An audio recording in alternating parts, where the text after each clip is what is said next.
Hello friends, welcome to Amit study campus. देखिए, आज हम मैथमेटिक्स के ही एक चैप्टर परसेंटेज के बारे में डिस्कस करने जा रहे हैं। देखिए, परसेंटेज चैप्टर बहुत ही ज़्यादा इम्पोर्टेंट है और ये इम्पोर्टेंट इसलिए बन जाता है क्योंकि इसका यूज किसी भी चैप्टर में किया जाता है। मतलब सभी चैप्टर्स में इसका यूज किया जाता है परसेंटेज का। देखिए, अर्थमेटिक जो है सारा परसेंटेज पर ही डिपेंड करता है सारा। यदि आपका परसेंटेज अच्छा है तो आपका समझ लो अर्थमेटिक सारा क्लियर हो जाता है इसी में। चलिए थोड़ा जानते हैं इसके बारे में। देखिए, जैसे मैंने लिखा है, कोई संख्या लिखी मैंने 20% लिखी है। देखिए, इसका क्या मतलब है बताता हूँ मैं आपको। ये 20 लिखा है। देखिए, यहाँ पर परसेंटेज आया है। परसेंटेज का मतलब क्या होता है, जब हम इसको हटाते हैं तो अपोन में 100 बढ़ाते हैं। ठीक है, तो यहाँ आ गया कि ये देखिए 20/100 हो गया यहाँ पर। तो अब हम कह सकते हैं कि ये जो 20% जो दिया है, ये 100 का 20% कितना आया है, 20 ही आया है। मतलब 100 में से ये 20 है। तो परसेंटेज मतलब होता है कि कोई भी संख्या, कोई भी नंबर 100% में से जितना दिया होता है वही होता है यहाँ पर। जैसे 100 में से कितना दिया है, 20% दिया है, तो ये कितना है, 20% है और 20 ही निकल कर आ रहा है। ठीक है, अब देखिए थोड़ा और उसको काट लेते हैं। यहाँ से 0 से 0 कैंसिल हो गया, 2 एकम 2, 2 पंजे 10। ये बन गया 1/5। अब देखिए यहाँ से 20% से हमारा फ्रैक्शन वैल्यू बना है 1/5। तो आप देखो यहाँ पर दो प्रकार के वैल्यू आते हैं। पहले आता है परसेंटेज वैल्यू, और परसेंटेज वैल्यू से हमारा क्या बनता है, फ्रैक्शन वैल्यू। मतलब प्रतिशत मान से हमारा भिन्नात्मक मान बनता है। देखिए जैसे और देखते हैं, 10% आया है, इसका बनाओ भिन्नात्मक मान, तो कैसे बनाएंगे, 10 अपोन में कितना आ जाएगा, 100। 0 से 0 कैंसिल हो जाएगा और 1/10 आ गया इसका भिन्नात्मक मान। ठीक है, तो इस प्रकार से हमें प्रतिशत मान से भिन्नात्मक मान निकालने आने चाहिए। और इन सभी भिन्नात्मक मान का वो परसेंटेज वैल्यू का ही चैप्टर्स में यूज होता है। देखिए, यदि आपसे प्रतिशत मान से भिन्नात्मक मान पूछता है तो हम कैसे निकालते हैं भिन्नात्मक मान, ये बताया मैंने आपको। जो परसेंट होता है इसको हटा के अपोन में 100 कर देते हैं, और जो भी डिवाइड होता है उसको डिवाइड करके जो वैल्यू आती है वो भिन्नात्मक मान की निकल कर आती है। ऐसे देखिए, कुछ वैसे परसेंटेज में भिन्नात्मक वैल्यू तो बहुत सारी होती हैं, हजारों भिन्नात्मक वैल्यू हैं, बट हमें कुछ इंपॉर्टेंट फ्रैक्शन वैल्यू होती हैं जो हमें याद रखनी है जनरली। देखिए, ज़्यादातर जो क्वेश्चन में पूछी जाती हैं फ्रैक्शन वैल्यू, उन सभी फ्रैक्शन वैल्यू को मैं आगे बताने वाला हूँ। उन सभी को आप याद कर लीजिएगा। अच्छा, वैसे भी जब क्वेश्चन सोल्व करते हैं तो सभी फ्रैक्शन वैल्यू हमारे याद हो जाती हैं धीरे धीरे सभी।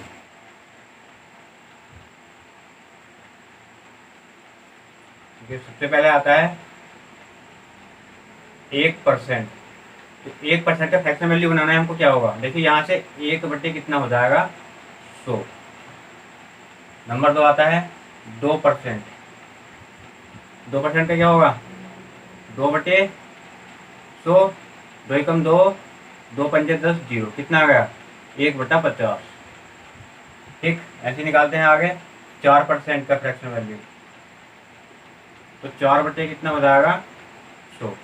4 एकम 4, 4 दूनी 8, बचा यहाँ से 2, 4 पंजे 20, कितना आ गया इसका फ्रैक्शन वैल्यू, 1/25। तो आपको इस तरह से सभी निकाल लेने हैं। देखो, जैसे 1% का कितना है, 1/100 आया है, 2% का 1/50 आया है, 4% का 1/25 आया है। अब देखिए, मैं ऐसे लिखने वाला हूँ सभी वैल्यू, आप इन सभी को याद कर लेना, ये जनरली एग्जाम में ज़्यादातर रिपीट होती हैं।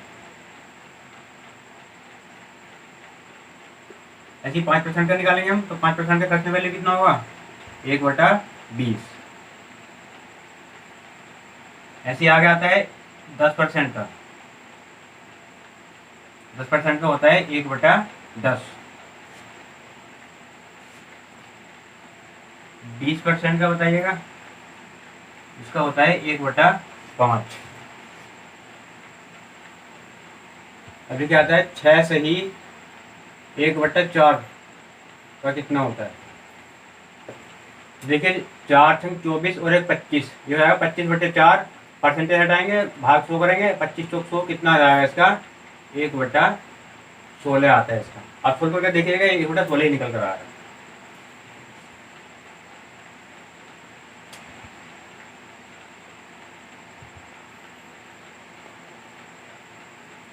नेक्स्ट आता है 6 सही 2/3% का निकालना है। तो इसका फ्रैक्शन वैल्यू कितना होता है, देखिए 3 छंग 18, 18 और 2 20/3, परसेंटेज हटाएंगे गुणा 100 से करेंगे तो कितना हो जाएगा, 20 × 100 5 × 15 1/15 निकल कर आ जाएगा। निकाल के देखिएगा यही निकल कर आ रहा है। ऐसे आता है आगे 8 सही 1/3% का बताना है। इसका आता है 1/12। 16 सही 2/3% का बताओ, तो इसका होता है 1/6।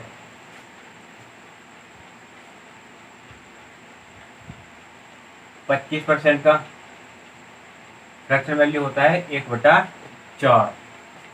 अब देखिए 30% का बताना है। 30% का कितना होगा, 3/10।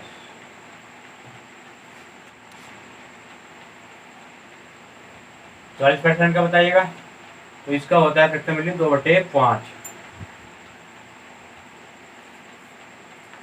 50% का 1/2।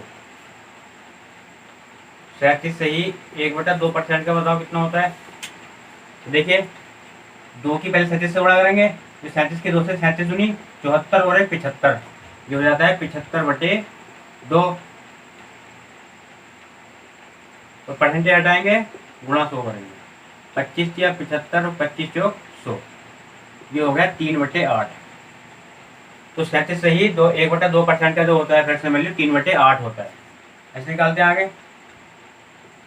14 सही 2/7% का निकालना है।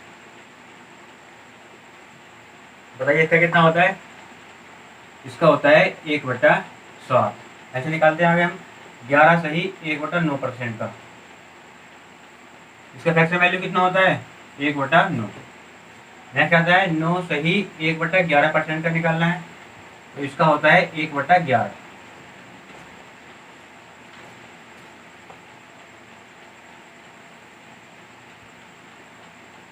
60% का बताना है, तो इसका होता है 3/5। 66 सही 2/3% का बताना है, तो इसका होता है 2/3।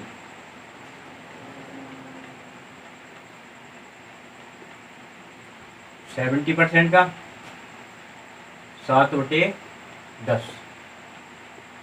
75% का फ्रैक्शन वैल्यू बताना है 3/4। 80% का बताना है तो 4/5।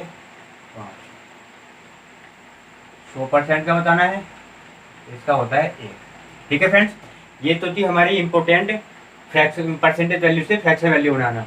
और ये सभी यदि आप इन सबको याद कर लेते हैं तो हमारे क्वेश्चन सोल्व करने में आसानी हो जाती है थोड़ी सी। चलिए ज़्यादा वो नहीं है वैसे, जब हम क्वेश्चन सोल्व करेंगे तो धीरे धीरे सभी याद हो जाएंगे। अब देखते हैं परसेंटेज से जितने भी टाइप के क्वेश्चन बनते हैं, मैं सभी क्वेश्चन को इस वीडियो में बताऊंगा। देखिए जितने भी स्टेप के क्वेश्चन आते हैं, सबसे पहले हम इसके स्टेप देख लेते हैं कि कौन कौन से स्टेप वाले क्वेश्चन आते हैं यहाँ पर हमारे।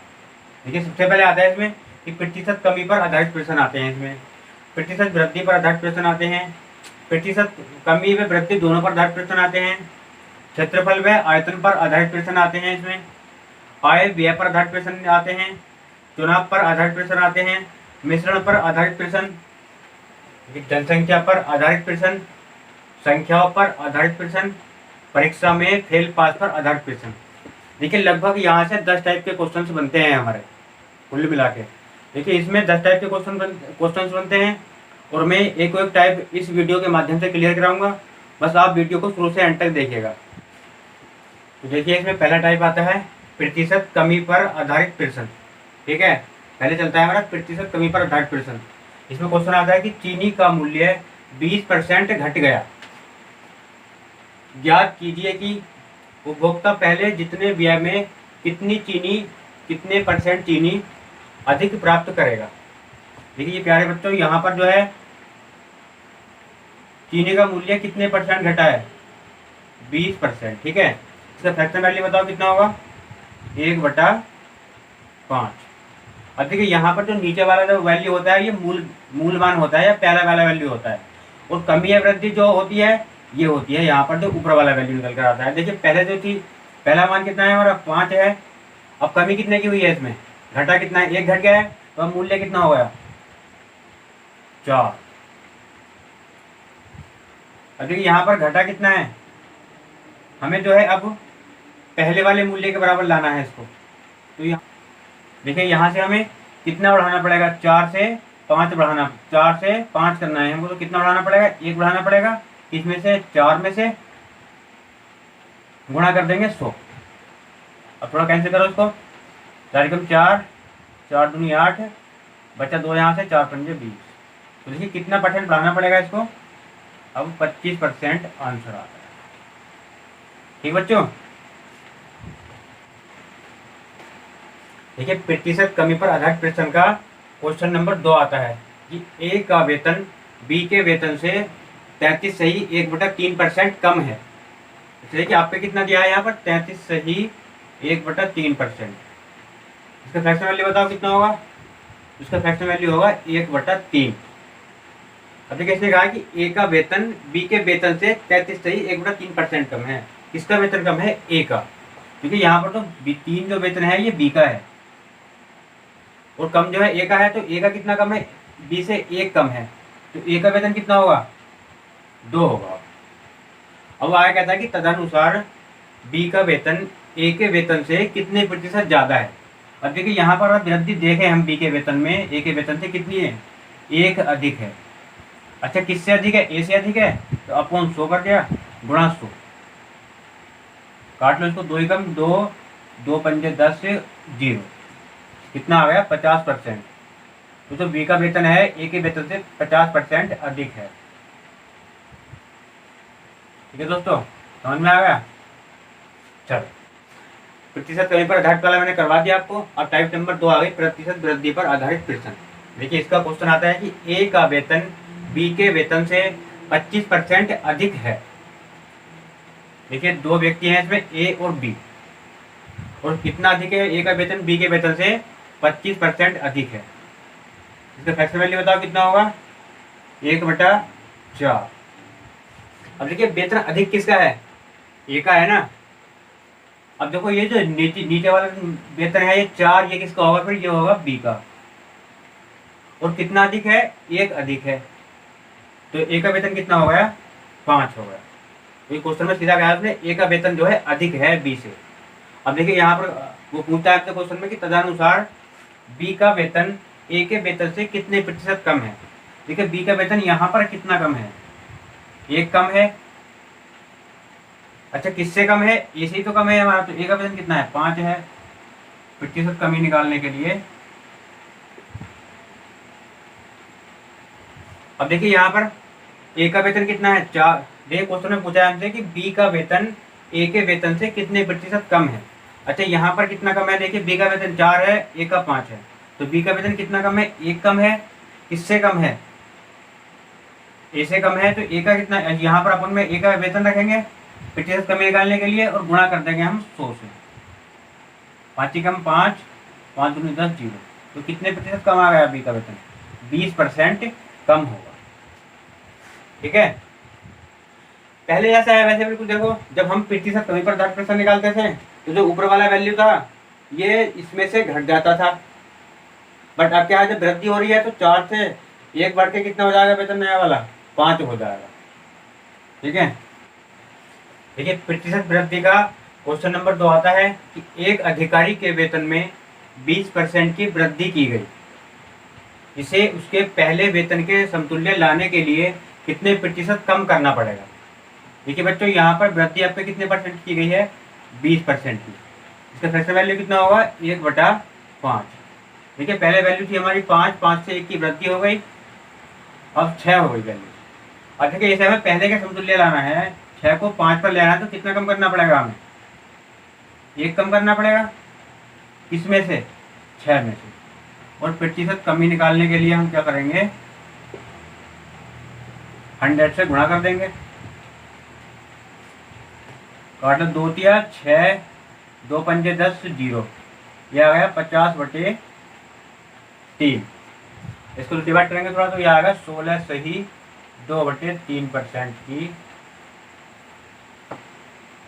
कमी करनी पड़ेगी।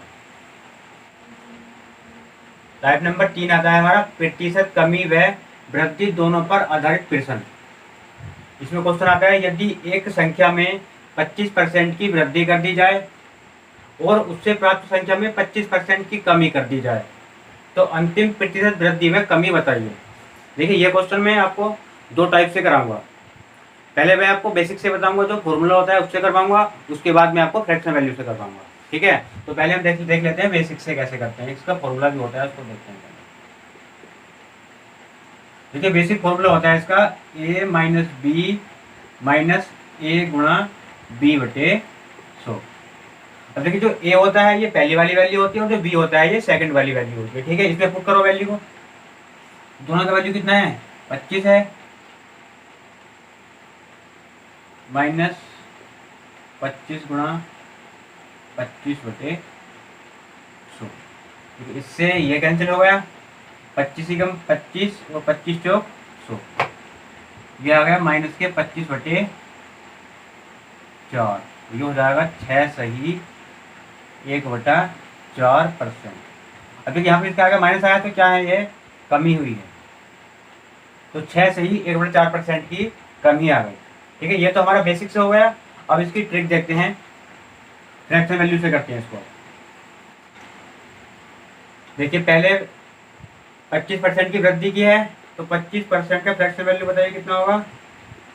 1/4। देखो पहले वृद्धि की है तो 4 से संख्या कितनी हो गई? 5 हो गई। उसके बाद क्या है?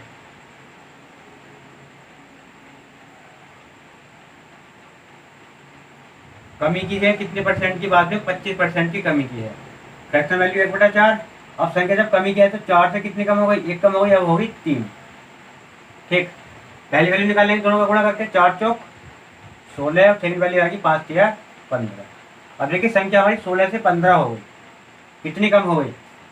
कम हुई है ना, इधर देखते हैं कितनी कम हो गई? 1 कम हो गई। इसमें से 16 में से गुणा के 100 प्रतिशत कमी निकालने के लिए। देखिए आप 4 से 4 चौक 16, इसको काटेंगे हम 25 बार कर जाएगा 4 से 100। ठीक है, ये आ गया हमारा 25/4। और जब हम इसको 4 से 25 को भाग देंगे तो ये आ जाएगा 6 सही 1/4% की कमी।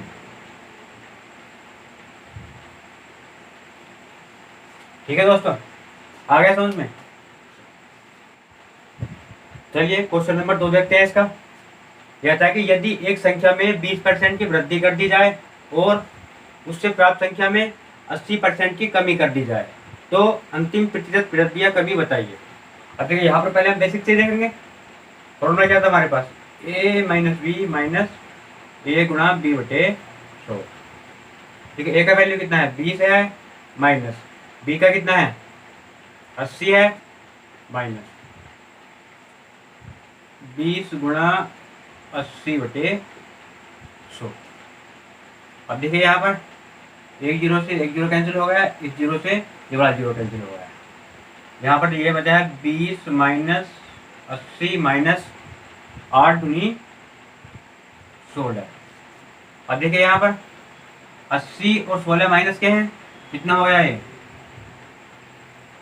80 और 16 हो गए 96।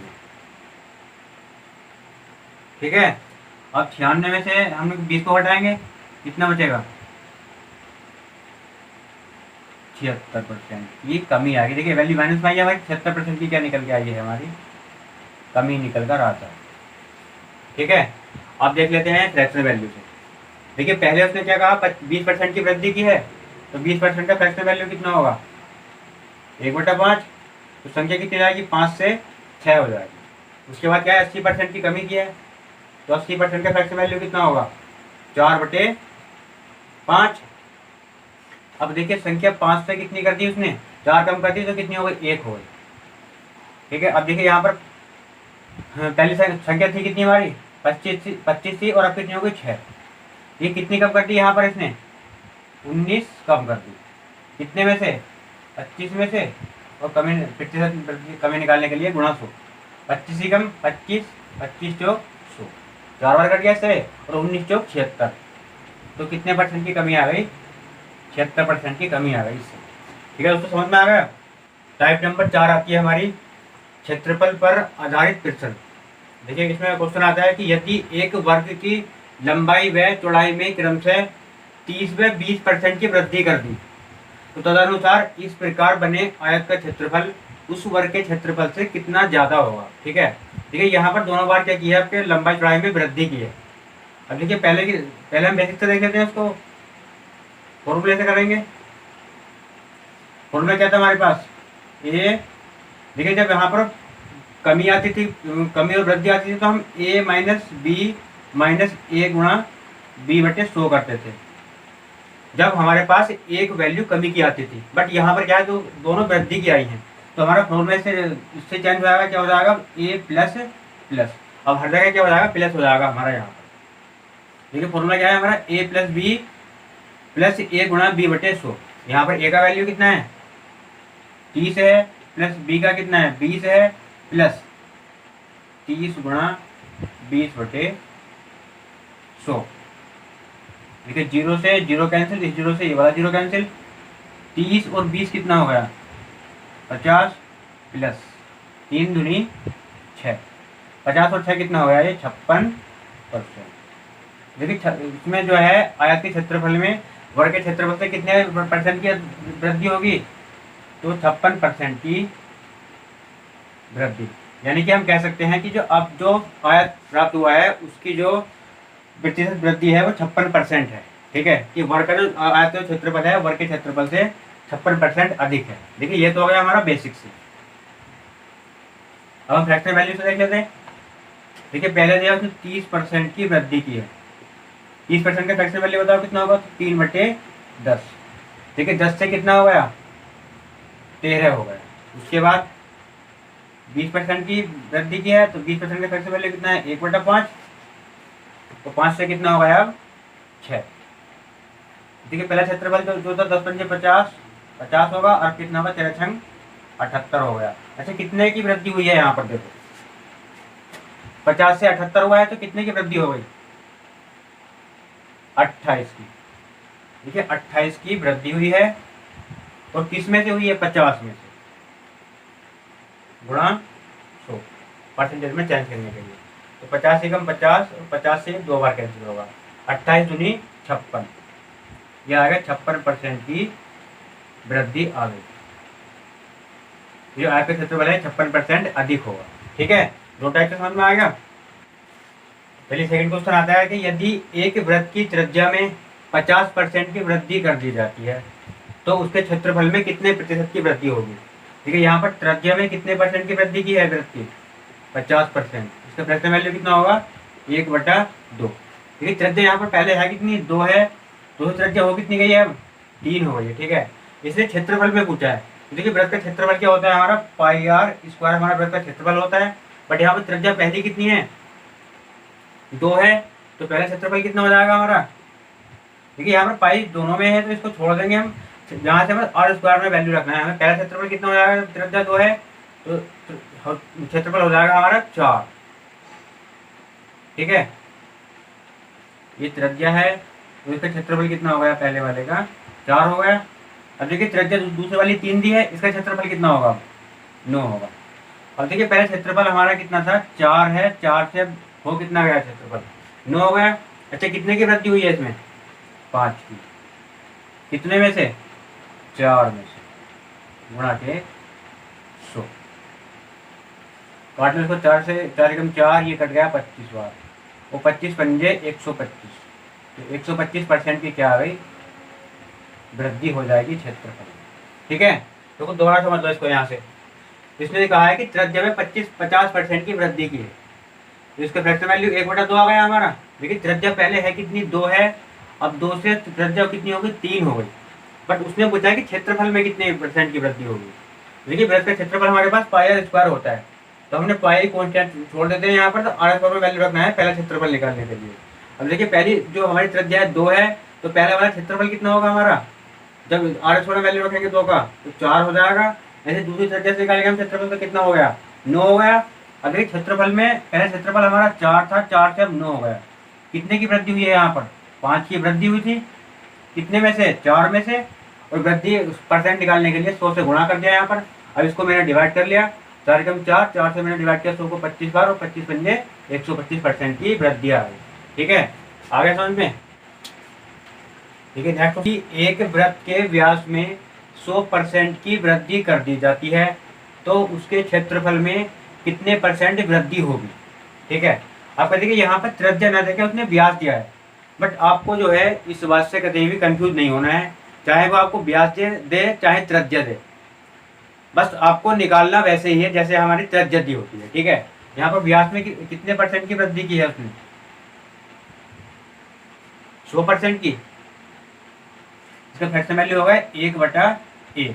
ठीक है, देखिए पहले हमारा व्यास है कितना, 1 है, और अब 1 से 1 और बढ़ गया तो व्यास कितना हो गया, 2 हो गया। ठीक है, तो यदि हम इसका पहला क्षेत्रफल निकालेंगे तो कितना निकल कर आएगा, यहाँ से 1 का वर्ग करेंगे 1 हो जाएगा, और 2 का वर्ग करेंगे तो 4 हो जाएगा। बस आपको करना क्या है, यहाँ से जो भी वैल्यू आती है हमारी उसका हमको वर्ग कर लेना है यहाँ पर क्षेत्रफल में वृद्धि निकालने के लिए, क्षेत्रफल निकालने के लिए। अब देखिए पहला क्षेत्रफल हमारा 1 है, और 1 से कितना क्षेत्रफल हो गया हमारा, 4 हो गया। अच्छा कितना बड़ा है यहाँ पर, ये बढ़ गया यहाँ पर 3। जो 3 बड़ा है, कहाँ से बड़ा है, 1 से बड़ा है, 1 से 4 हुआ है, अपॉन 1 गुणा 100 प्रतिशत वृद्धि निकालने के लिए, तो कितना हो जाएगा 300%। तो 300% की वृद्धि हो जाएगी। ठीक है दोस्तों, आज की वीडियो हमारी यहीं पर समाप्त होती है, और इसका पार्ट 2 की वीडियो कल बना दूंगा, वो भी आप देख लीजिएगा। ठीक है दोस्तों, जय हिंद जय भारत।